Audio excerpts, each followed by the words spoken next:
we're going to start right there with the 49ers. All right, we're going to have to address it. I know everybody's thinking it. We had a video that was better than usual with my I don't want to call it a hot take because I've had it all season. I've been hot on the Seattle Seahawks, but it was probably a bad take, many would say.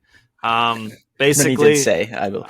Right, 49ers end up steamrolling Seattle 41-23. And it's worse when you consider Seattle was actually up at halftime, 17-16. And it looked like some of my predictions were coming true. In fact, they did not. And so, do you want me to start with this, Jack, just to sort of clear the air a bit? I think you got to just roll on this. I mean, given the fact that this team was your pick to go to the Super Bowl.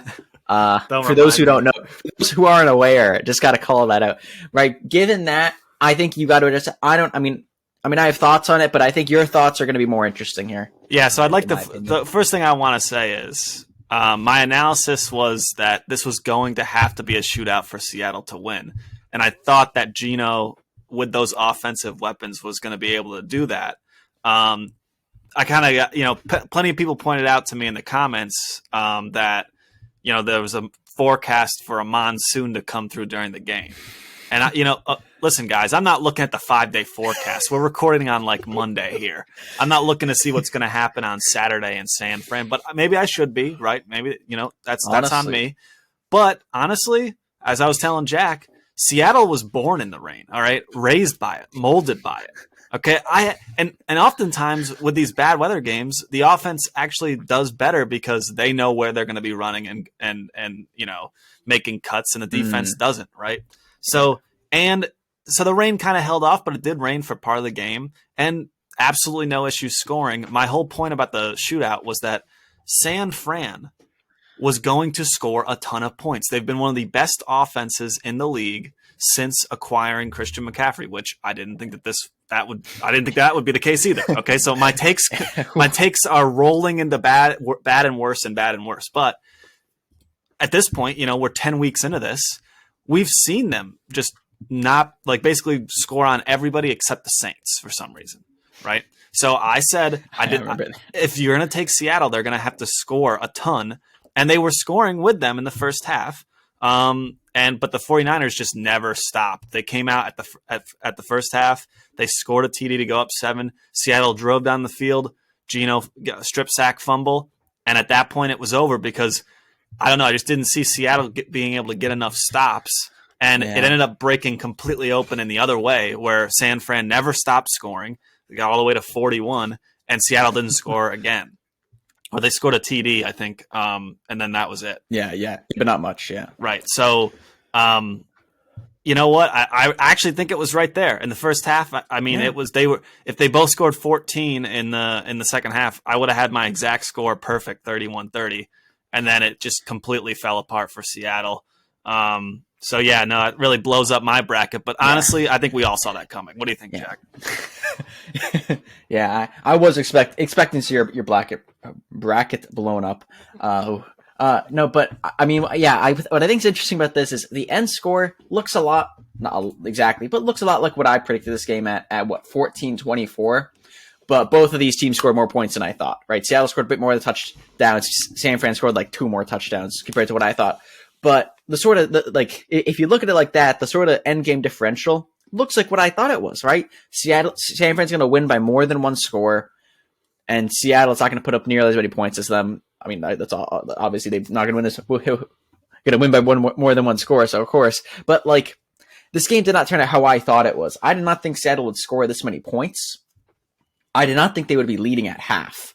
Once they were leading by a point, but leading at half, I was thinking, wait, this game might go how you were predicting it. That idea of a shootout, it was starting to look like, okay, wait a second, Seahawks, whoa, you just scored, so you're up at half, you scored more points. If you keep this trajectory, right, if you guys score the same amount of points, if you guys keep this up, then you're going to win. And Pete Carroll's a good coach, right? It's not going to be like a Brandon Staley situation. Spoilers for the next game. That was kind of my, at that point I was kind of thinking, wait a second, Jared might be onto something. And I think And I think in some ways you were, but I mean, obviously, yep, the San Fran continued their offensive dominance throughout the game, and like Seattle defense is not nearly as good as the San Fran defense, just generally. I looked at it. I don't have it pulled up now, but looking at it, it's like, okay, they have all-pro first team all-pro defensive end, first team all-pro middle linebacker Fred Warner. I think their safety might be a first team all-pro as well. Either way, he's Pro Bowl at least. But either way, I mean, their defense has so many amazing players on it. And they're off, like all that sort of stuff. I mean, I think, and their offense. I mean, look at their offense. Look at the playmakers. They got Brock Purdy's third string rookie QB, and his numbers look ridiculous. They look absolutely ridiculous. Because look at the offense, and you got what top left tackle in the league. You have Christian McCaffrey, George Kittle, Deebo Samuel, Brandon Ayuk's a pretty amazing wide receiver too. Yeah, like other side, pretty amazing for for the position, like for where he is on the team. That's your offensive. Those are your offensive, the most important positions on offense, other than quarterback.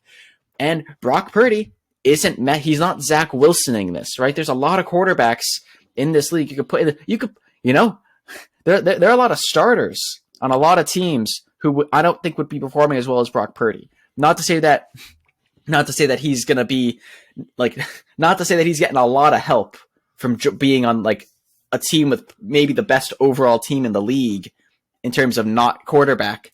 Like, he's obviously getting a ton of help, but I also think there are a lot of dudes you could put in here who would be messing this up, who'd be throwing picks. Like Jimmy G being one of them, frankly.